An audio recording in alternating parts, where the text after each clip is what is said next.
வணக்கம். இப்போ இந்த வீடியோ ப்ரெசன்டேஷனில் நம்ம MCX க்ரூட் ஆயில் மார்க்கெட்டில் இன்றைக்கி எப்படி ட்ரேட் பண்ணலாம் அப்படின்றத பற்றி பார்க்கலாம். அதுக்கு முன்னாடி கடந்த 3 நாட்களாக மார்க்கெட்டில் என்ன நடந்தது, நம்ம என்ன எதிர்பார்த்தோம் அப்படின்றத பார்ப்போம். ரொம்ப நாளைக்கு அப்புறம் இந்த வீடியோ ப்ரெசன்டேஷனை ஸ்டார்ட் பண்ணியிருக்கிறோம். இன்னும் வந்து தடையில்லாமல் கண்டிப்பாக டெய்லி உங்களுக்கு அப்டேட் ஆகும் அப்படின்றத தெரிவிச்சுக்கிறோம். கடந்த 3 நாட்களாக க்ரூட் ஆயில் மார்க்கெட்டில் என்ன நடந்தது அப்படின்ற ப்ரைஸ் ஆக்ஷனை மட்டுமே அடிப்படையாக வச்சு இன்றைக்கி டே ட்ரேடிங்க்கு நம்ம என்னென்ன மாதிரி பொசிஷன் எடுக்கலாம் அப்படின்றத பற்றி ஒரு சின்ன கண்ணோட்டம் தான் இந்த வீடியோ ப்ரெசன்டேஷன். அந்த அடிப்படையில் 22 ஏப்ரல் மாதத்தில் நடந்ததுலேருந்து பார்த்தோன்னா ப்ரைஸ் ஓப்பன் ஆனது 3540 பக்கமாக. அதுக்கு முன்னாடி நாள் மார்க்கெட் ஒரு பெரிய சரிவை சந்திச்சிருந்தது. அதோடைய தொடர்ச்சியாக ஓப்பன் ஆனதுக்கப்புறம் ஓரளவு சரிவு இருந்தது. ஆனால் இந்த 3550 பக்கமாக பார்த்திங்கன்னா பல முறை மார்க்கெட் இதில் சப்போர்ட் எடுத்து ஓரளவு மேலே போய் 3620 மேலே போக முடியாமல் அந்த நாள் வந்து 3566 பக்கமாக க்ளோஸ் ஆகிருந்தது. ஆனால்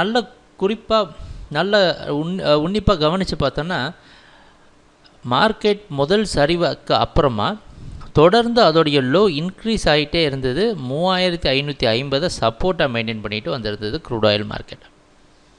அதுக்கு அடுத்தது என்ன நடந்ததுன்னா, அன்றைக்கி மார்க்கெட் அதுக்கு அடுத்த நாள் மார்க்கெட் மறுபடியும் 3550 பல முறை டெஸ்ட் பண்ணி அதுக்கப்புறமா முன்னாடி நாள் ஹையையும் பிரேக் பண்ணோன்னா இது ஒரு பிரேக் அவுட்டாக மாறி நல்ல ஒரு புல்ரன் இருந்து 3680 பக்கமாக க்ளோஸ் ஆகிருந்தது. வெள்ளிக்கிழமை அதுக்கப்புறம் மார்க்கெட் ஓப்பன் ஆனதுக்கப்புறமா எங்கே ஓப்பன் ஆகிருந்தா 3666 பக்கமாக ஓப்பன் ஆகி அதோடைய முந்தின நாள் ஹையை பிரேக் பண்ண பல முறை முயற்சி செஞ்சு பலன் கொடுக்காம மறுபடியும் 3620 கரெக்டாக பார்த்திங்கன்னா இந்த 620 பக்கமாகவே வந்திருக்கு. ஏன்னா 2 நாட்களாக இந்த 620 தான் உடைக்க முடியாமல் திணறிட்டு இருந்தது க்ரூட் ஆயில் மார்க்கெட். அதில் சப்போர்ட் எடுத்து மேலேயும் போக முடியாமல் 638 க்ளோஸ் ஆகிருக்கு க்ரூட் ஆயில். சரி, இந்த தகவல் எல்லாத்தையும் வச்சுட்டு நம்ம இன்றைக்கி மார்க்கெட், அதாவது திங்கக்கிழமை மார்க்கெட்டில் என்ன பண்ணலாம் அப்படின்னு பார்த்தோன்னா, இப்போ ஒரு 1-2 ஆப்ஷன் இருக்குது.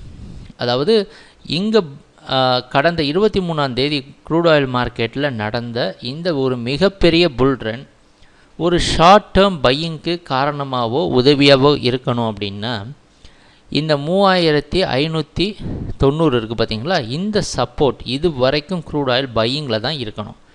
இந்த சப்போர்ட் பிரேக் ஆகி இது கீழே க்ளோசிங் வராமல் இந்த 3620 நல்ல சப்போர்ட் கொடுத்து ப்ரைஸோட க்ளோசிங் திங்கக்கிழமையிலேருந்து இந்த 3700க்கு மேலே போயிடுச்சு அப்படின்னா க்ரூட் ஆயில் மார்க்கெட் இன்னும் ஒரு நல்ல ஏற்றத்துக்கு சாதகமாக அமையும். இது பையிங்க்கு சாதகமான விஷயம். அப்படின்னா பை பண்ணணும்னு நினைக்கிறவங்க 3592 வரைக்கும் மார்க்கெட்டில் ஸ்டாப் லாஸை மெயின்டைன் பண்ணி ட்ரேட் பண்ணலாம்.